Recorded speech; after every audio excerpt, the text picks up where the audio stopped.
Assalamualaikum warahmatullahi wabarakatuh. Yang terhormat Bapak Ibu dosen penguji uji kinerja, yang terhormat Bapak Ibu guru Pamong. Perkenalkan, nama saya Fajar Gunawan, mahasiswa pendidikan profesi guru dalam jabatan angkatan ketiga tahun 2023 di LPTK Universitas Pendidikan Indonesia. Saya adalah guru sejarah di SMA Negeri 1 Bongas, Kabupaten Indramayu.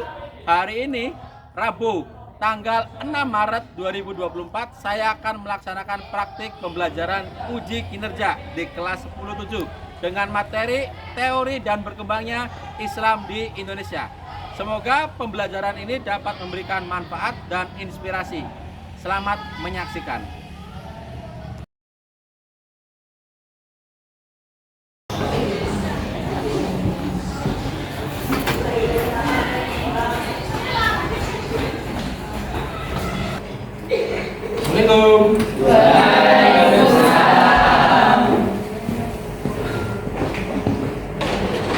Ya, silakan dipimpin berdoa oleh ketua kelas. Sebelum belajar, marilah kita berdoa dalam hati mulai.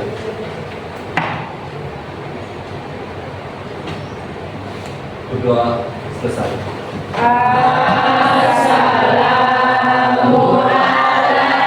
Assalamualaikum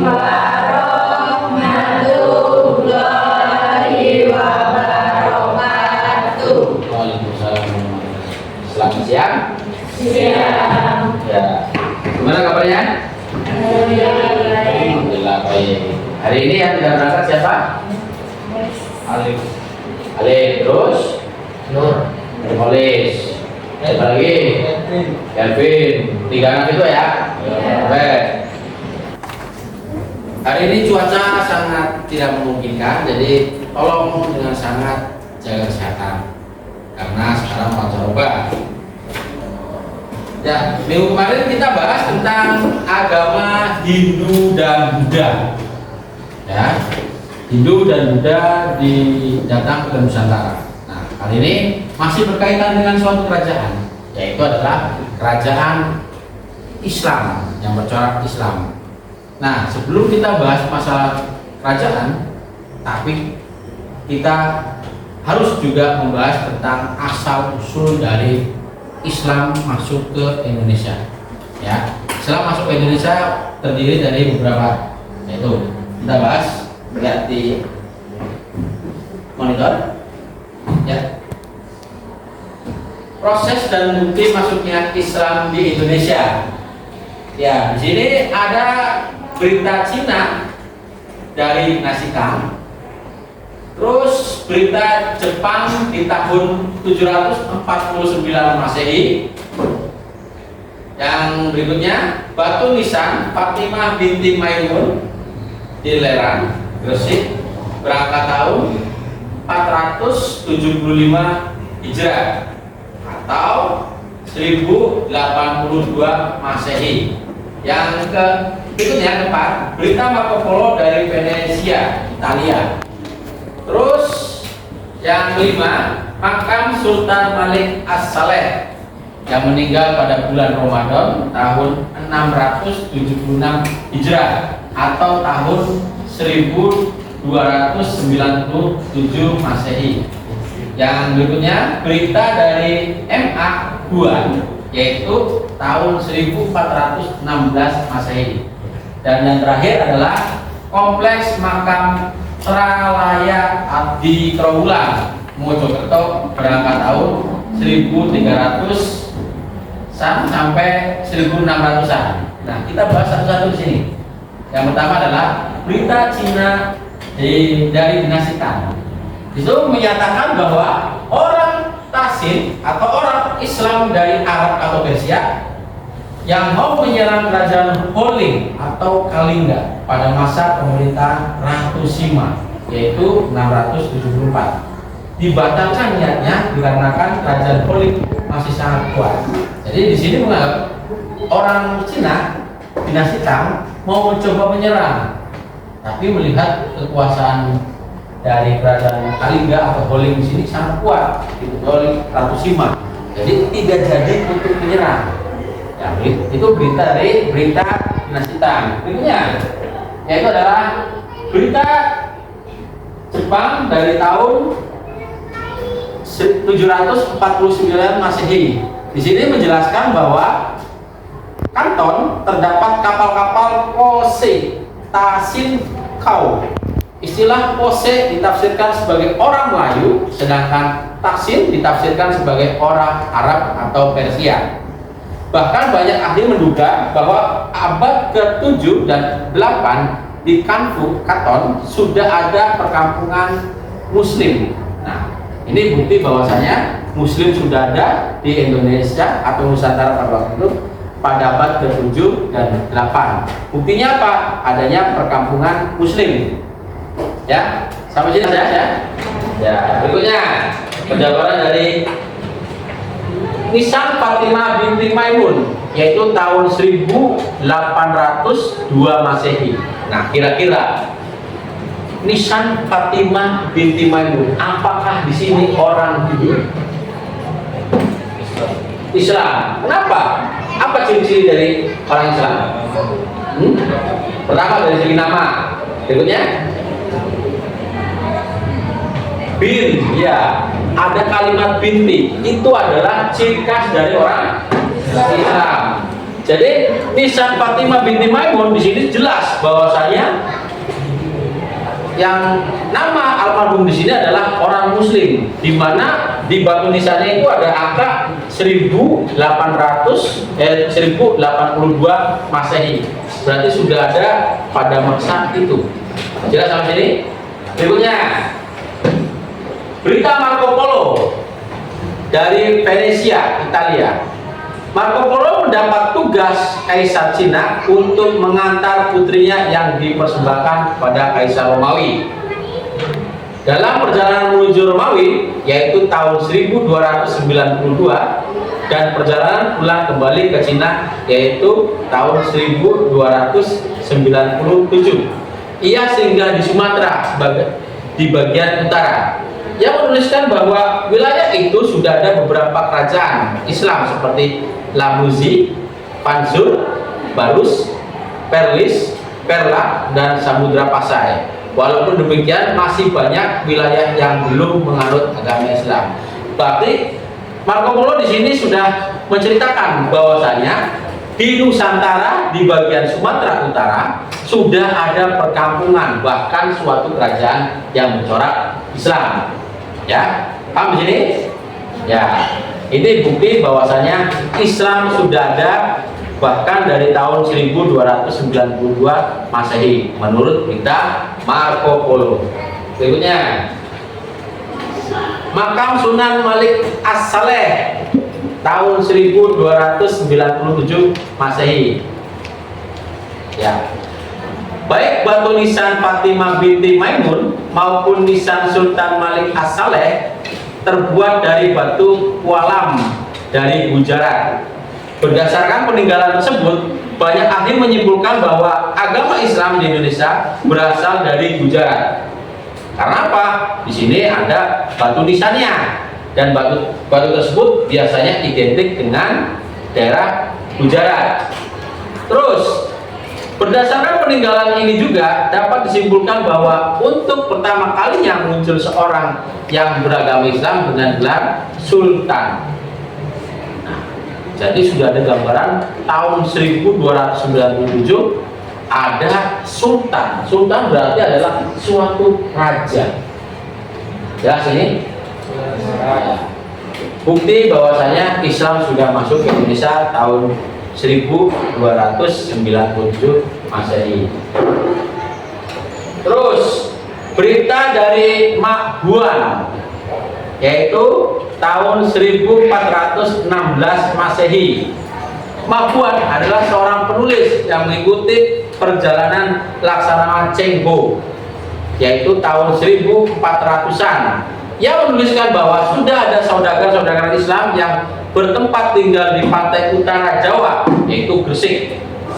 Nah, bukti bahwasanya sudah ada perkampungan Islam. Jelas ya di sini ya. Dari menurut berita Mahuan yang mengikuti perjalanan dari Cengho di sini, ada perkampungan seorang Muslim, perkampungan Muslim di Jawa bagian utara, yaitu tepatnya di Gresik. Sampai sini jelas? Jelas. Berikutnya, kompleks makam Troloyo. Hal ini membuktikan bahwa di ibu kota Majapahit Trowulan pada masa puncak kejayaan Majapahit sudah ada masyarakat Islam. Buktinya apa? Yaitu adalah makam. Ada makamnya di ibu kota Majapahit, yaitu Trowulan. Kenapa sampai mengatakan itu makam Muslim? Karena banyak nama yang berkaitan dengan Islam. Jadi sudah menduga bahwa itu adalah makam Muslim. Sampai sini jelas? Ya, menurut prosesnya, proses masuk dan berkembangnya yang dijabarkan kayak tadi. Berikutnya, jalur penyebaran Islam atau cara-cara Islamisasi. Ya, ada beberapa ternyata. Yang pertama adalah melalui perdagangan, yang kedua melalui perkawinan, yang ketiga melalui pendidikan di pondok pesantren. Ya. Terus yang berikutnya melalui sistem budaya, seni budaya maaf, melalui seni budaya, dan yang terakhir melalui ajaran tasawuf. Yuk kita bahas bersama-sama. Melalui perdagangan Islam di Arab, Persia, dan Gujarat sehingga berbulan-bulan di Malaka di Indonesia. Mereka menunggu angin muson yang berubah arah setiap 6 bulan sekali. Selama menunggu terjadilah proses interaksi dengan masyarakat setempat. Para bangsawan dan para raja, kesempatan ini mereka pergunakan untuk menyebarkan Islam. Jadi di sini hampir sama seperti agama Hindu-Buddha. Karena pada waktu itu transportasinya masih menggunakan perahu, ya. Jadi menunggu yang namanya arah angin. Jadi yang namanya menunggu arah angin dipastikan mereka akan berinteraksi dengan masyarakat setempat. Jelas ya di sini. Ya namanya orang yang terbiasa melihat agama Hindu, nah melihat kok mereka melakukan ritual membasuh air, penasaran kan? Lama-lama penasaran tersebut merubah mereka menjadi ingin tahu. Setelah ingin tahu, nah mereka masuklah ke agama Islam. Nah itu gambarannya. Terus berikutnya melalui perkawinan. Ada pedagang Arab, Persia, dan Gujarat tinggal lama di Indonesia, bahkan menetap. Banyak di antara mereka yang menikah dengan wanita-wanita Indonesia. Dengan perkawinan terbentuklah ikatan kekerabatan besar beragama Islam yang merupakan awal terbentuknya masyarakat Islam. Maka sampai sekarang di beberapa kota di Indonesia ditemukan kampung pekojan. Adapun pernikahan yang berlangsung pada golongan bangsawan, misalnya Raden Rahmat menikah dengan Nyai Manila, Sunan Gunung Jati dengan Putri Kaungan, Raja Brawijaya dengan Putri Ceumpa, dan yang beragama Islam, kemudian beberapa Raden Fatah dan lain-lainnya. Terus gambaran lain-lain kayak gini. Misalkan saya punya anak 2 perempuan semua, ada seorang perjaka datang untuk melamar anak saya. Saya jawabnya ini, tunggu. Kalau kamu hendak menikahi anak saya, syaratnya harus agama Islam. Nah, dengan sistem perkawinan di sini, secara langsung merubah orang yang tadinya beragama Hindu Buddha menjadi seorang Islam atau Muslim. Sampai sini jelas? Jelas. Berikutnya, melalui pendidikan di pondok pesantren. Ya, kita bahas. Di pondok pesantren, para santri di berbagai daerah mendapatkan pendidikan agama Islam. Setelah tamat mereka menyebarkan agama Islam. Hal ini mendorong munculnya pondok-pondok pesantren baru, misalnya pesantren Ampel Denta yang didirikan oleh Raden Rahmat, mempunyai murid Sunan Giri, Sunan Derajat, Sunan Bontang, dan Raden Fatah. Sunan Giri mempunyai murid yaitu Fathahillah dari Pasai yang kelak kenal juga sebagai Sunan Gunung Jati. Nah, Sini gambaran melalui pendidikan, atau gambarannya ini. Misalkan ada suatu pondok pesantren, masyarakatnya pada waktu itu masih beragama Hindu dan Buddha. Misalkan kesehariannya masyarakat yang beragama Islam yang di pondok pesantren tersebut pasti ada acara mengaji, sholat berjamaah. Nah, itu nanti menimbulkan suatu rasa penasaran oleh masyarakat. Rasa penasaran gimana? Sedang apa mereka? Nah, penasaran tersebut timbullah menjadi rasa ingin tahu. Setelah rasa ingin tahu ada, mereka barulah masuk ke agama Islam. Kurang lebihnya seperti itu. Paham sih? Terus berikutnya, melalui seni budaya kita bahas. Seni gamelan dan wayang menguntungkan masyarakat untuk berkumpul. Saat itulah dilakukan dakwah keagamaan. Seringkali ajaran Islam diselipkan dengan cerita-cerita wayang seperti dilakukan oleh Sunan Kalijogo atau Kalijaga. Pengaruh Islam juga berkembang melalui seni, sastra, seni rupa, kaligrafi, dan seni ukir, dan lain-lainnya. Gambarannya ini. Biasanya kalau wayang sebelum datangnya Islam itu adalah ceritanya tentang Mahabharata. Ya, Mahabharata itu beridentik dengan agama Hindu Buddha. Dirubah oleh Sunan Gunung menjadi cerita yang berbau Islam. Contohnya, kalian misalkan pengen menjadi orang kuat, cukup kalian harus mengikuti kalimat dari saya. Kalimatnya apa? Asyhadu alla ilaha illallah wa asyhadu anna Muhammadar Rasulullah. Nah, secara tidak langsung beragama baru dididik dengan ilmu-ilmu yang lain. Dimulai dari apa? Sistem dakwah. Sampai sini ada yang menanyakan? Jelas? Oke. Berikutnya, melalui ajaran tasawuf. Tasawuf mengajarkan umat Islam agar selalu membersihkan jiwanya dan mendekatkan diri dengan Tuhannya. Kaum sufi, penganut tasawuf, hidup sederhana dan seringkali memiliki keahlian yang bersifat magis. Hal ini sesuai dengan keadaan masyarakat saat itu yang banyak dipengaruhi oleh ajaran dan budaya Hindu-Buddha yang juga mengajarkan untuk memelihara kehidupan batiniah dan sifat magis. Ahli-ahli tugas tasawuf pada saat itu adalah misal Hamzah Pansuri, Nuruddin Ramli di Sumatera, dan Sunan Panggung di Jawa, dan lain-lain. Tasawuf mengajarkan dengan pembersihan. Sama halnya kayak ini, Islam identik dengan kebersihan. Kebersihan Islam itu apa? Apabila mereka melakukan ibadah sholat, ya biasanya sebelum sholat ngapain? Wudu. Supaya apa? Terhalang dari najis. Ya, terhalang dari najis. Dan di sini ada gambaran bahwasanya, oh, umat Islam, umat Muslim itu relatif sangat membersihkan, selalu bersih. Ya, sampai sini ada pertanyaan? Jelas? Nah, terus berikutnya, golongan pembawa dan penerima Islam. Golongan pembawa Islam adalah golongan pedagang, tadi dari Gujarat, Arab, dan lain sebagainya. Golongan balik, golongan sufi, dan para wali. Golongan penerima Islam adalah golongan raja, bangsawan, golongan masyarakat daerah, pesisir, dan para wali, dan masyarakat pedalaman lewat para wali. Jadi di sini gambarannya ini. Dimulai dari yang tadi, perdagangan, pernikahan, dan sampai ke pondok pesantren. Nah, pesantren di sini nanti akan menyebarkan mubalik, ya. Sampai sini ada pertanyaan? Saudara?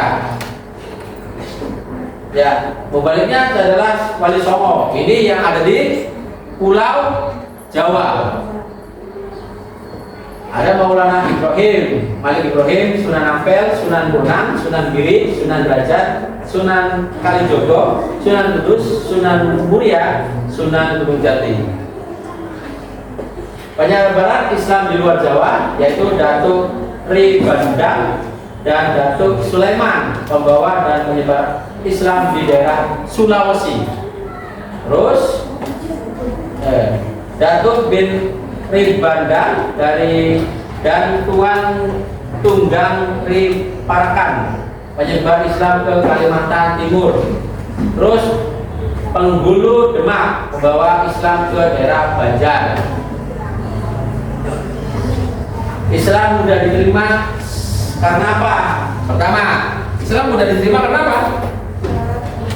Syarat masuknya mudah dan murah.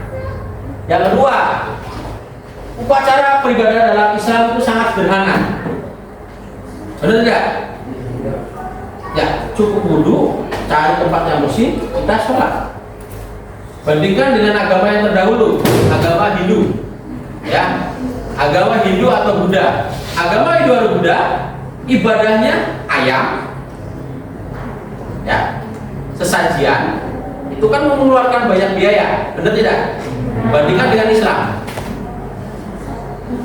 Sedangkan ayam pada waktu itu adalah hal yang sangat mahal untuk disesajikan kepada dewa. Sedangkan sholat cukup sederhana. Ya. Terus ajaran Islam tidak mengenal sistem kasta. Ya, tidak ada sudra, brahmana, tidak ada.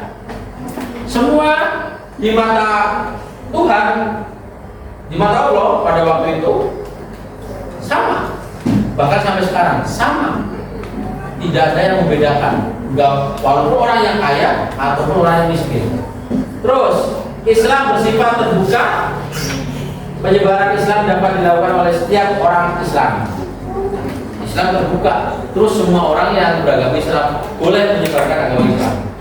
Terus penyebaran agama Islam di Indonesia disesuaikan dengan adat dan tradisi yang pernah kita bahas tadi. Terus ajaran Islam berdampak positif bagi kesejahteraan masyarakat dengan adanya kewajiban membayar zakat. Nah, dengan adanya zakat, orang-orang yang kurang mampu, istilahnya dibantu supaya menjadi mampu dengan sistem zakat. Terus yang terakhir adalah keruntuhan kerajaan-kerajaan bercorak Hindu dan Buddha seperti Sriwijaya, Majapahit memberikan kesempatan yang luas bagi perkembangan agama Islam. Dan sampun di sekian, terima kasih. Nah, itu pembahasan tentang Islam, jalur masuknya Islam dan tata cara Islamisasi. Nah, di sini saya akan mencoba untuk membuat suatu game, yaitu TGT, Tim Games Turnamen, di mana tim game turnamen di sini membuat atau memadukan suatu game. Di sini membuat supaya kalian berkompetisi sama teman. Ya, siap dengan game di sini. Jadi gambarannya nanti saya share ke grup. Nanti kalian lihat sendiri gambarannya seperti itu. Ya. So, sekarang pembagian kelompok, duduk sesuai kelompok masing-masing. Silakan. Ya. Sekarang saya jelaskan ya. Jadi sistem game TGT, yaitu adalah singkatan dari tim game turnamen. Di sini tiap kelompok dibagi menjadi 5 dan 5 kelompok tersebut, 5 orang tersebut mengerjakan ini pertanyaan dan dijawab di sini. Ya, kerjasama. Inti dari ini adalah kerjasama. Misalkan si ini maju, pertanyaannya, oh tidak ngerti, silahkan keluar kembali lagi, tanya sama teman-temannya, terus langsung sini lagi catat. Jelas ya? Nilai yang kami atau saya itu adalah nilai tertinggi dan kecepatan. Ya. Sampai sini ada yang bertanyakan? Ada yang bertanyakan? Di sini poin yang paling banyak adalah juara. Ya.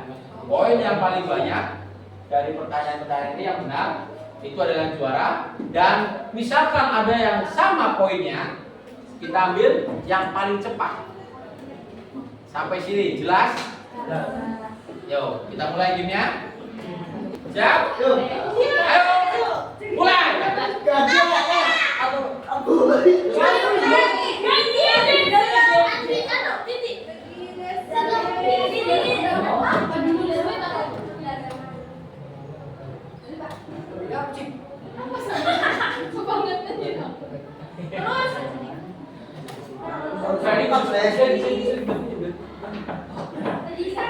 Ya, ayo lanjut lagi ya.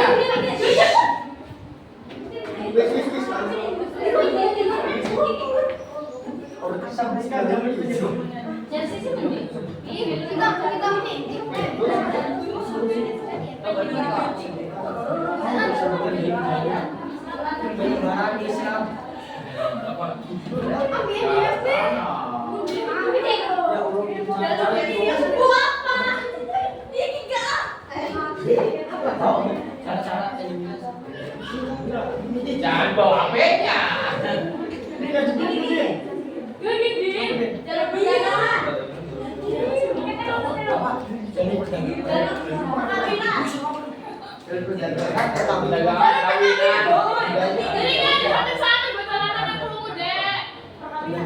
Ya sudah, langsung tangan.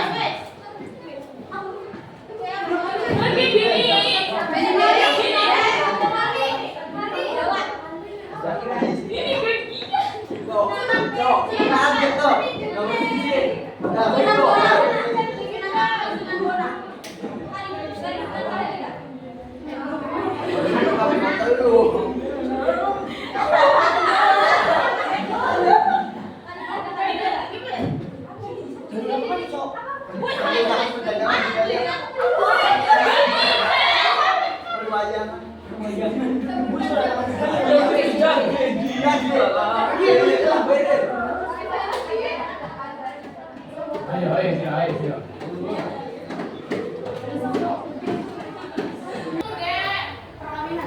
Ya sudah, langsung tangan.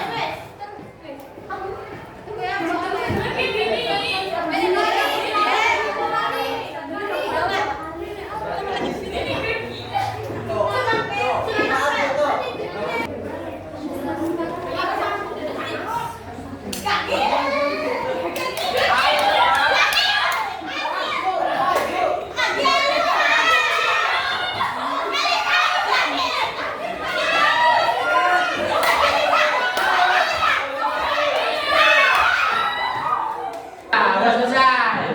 Sekarang saya nilai ya. Kelompok 1, pertanyaan pertama. Sebutkan proses dan bukti masuknya Islam di Indonesia. Perdagangan, visi dakwah, pernikahan. Kalau ini kan bukan prosesnya ya. Salah ini. Terus yang kedua, sebutkan jalur penyebaran Islam atau cara-cara Islamisasi. Perdagangan, pernikahan, dakwah. Oke, tuh. Jadi poinnya baru 10. Terus sebutkan siapa saja yang menyebarkan agama Islam di Pulau Jawa, 9 wali. Siapa saja? Belum ada di sini. Cuma Sunan Gunung Jati. Jadi tidak terlalu banyak poinnya. Terus sebutkan siapa saja yang menyebarkan agama Islam di luar Pulau Jawa. Kosong. Yang berikutnya, jelaskan kenapa Islam mudah diterima. Kosong. Poinnya 20. Ya. Sekarang kelompok 2. Sebutkan proses dan bukti masuknya Islam ke Indonesia. Ditemukannya makam Fatimah binti Maimun. Oke, baru masuk 1. 2, pertanyaan berikutnya. Sebutkan jalur penyebaran atau cara Islamisasi. Jalur perdagangan, jalur perkawinan, jalur tasawuf. Oke, 20. Sebutkan siapa saja yang menyebarkan agama Islam di Pulau Jawa. Sunan Ampel, Sunan Bonang, dan Sunan Kalijogo. Oke, bisa. Terus. Sebutkan siapa saja yang menyebarkan agama Islam di luar Pulau Jawa. Di sini Wali Songo. Salah. Masih 30. Terus pertanyaan yang terakhir. Jelaskan kenapa Islam mudah diterima di Indonesia. Syarat masuk mudah. Syaratnya masuk mudah. Boleh, berarti 40. Ya. Kita lihat yang sini. Yang kelompok terakhir. Jalur perdagangan, pernikahan, pendidikan. Berarti di sini bukan buktinya ya. Sebutkan proses dan bukti. Berarti salah. Yang kedua, sebutkan jalur penyebaran Islam atau cara-cara Islamisasi. Jalur perdagangan, perkawinan. Oke, betul. 10. Sebutkan siapa saja yang menyebarkan ajaran agama Islam di Pulau Jawa. Sunan Ampel, Sunan Bonang, Kalijogo, dan lain-lain. Oke, betul. 20. Yang luar Jawa, Sunan Gresik. Kira-kira Sunan Gresik bisa tidak? Yang di Pulau Jawa. Yang di luar Pulau Jawa, Sunan Gresik. Salah. Ya. Itu masih di Jawa. Sunan Ampel? Masih di Pulau Jawa. Berarti salah ya. Masih 20. Terus jelaskan kenapa Islam mudah diterima di Indonesia. Karena persyaratan masuk Islam mudah. Oke. Di sini baru dapat nilai 30.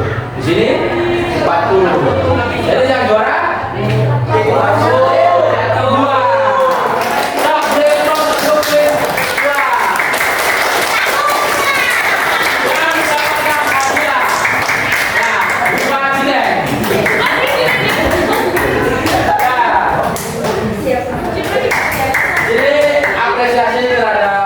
Kelompok 2, silakan beli pos lagi untuk kelompok 2.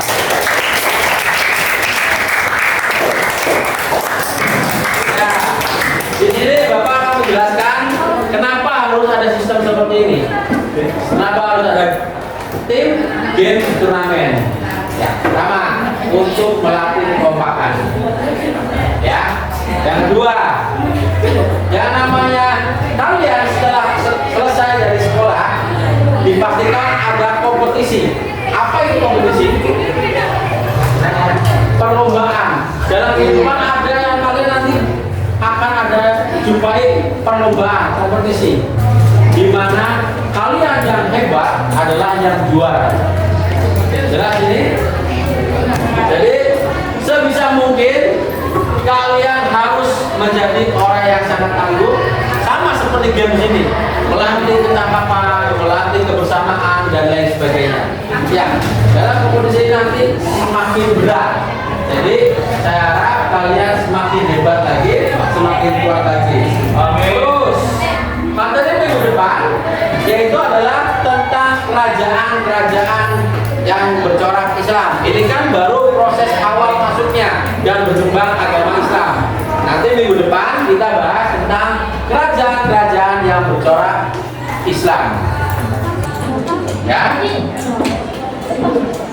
Terus kesimpulan materi pada siang ini yaitu adalah Islam ternyata datang ke Indonesia dengan cara damai, yaitu dengan cara perdagangan, perkawinan, terus budaya, ilmu atau pesantren, tasawuf dan lain sebagainya. Dan Islam mudah diterima karena syaratnya mudah. Terus apa lagi? Selain syaratnya mudah? Selain syaratnya mudah apa lagi? Ininya kira-kira ya murah. Terus apa lagi? Ibadahnya mudah, relatif mudah, ya. Dibandingkan dengan agama yang lain, Islam itu relatif mudah. Terus berhubung hari ini posisinya itu sering hujan, saya wanti-wanti kalian jaga kesehatan, jangan sampai kalian sakit karena bentar lagi akan ada apa itu UTS kan? Kalau dulu UTS, kalau sekarang apa namanya? PTS, penilaian semester. Jadi mohon dengan sangat jaga kesehatan, jangan sampai pas PTS kalian sakit, ya. Mungkin itu saja yang bisa Bapak sampaikan, kurang lebihnya Bapak minta maaf, dan Assalamualaikum warahmatullahi wabarakatuh. Waalaikumsalam warahmatullahi wabarakatuh. Selamat.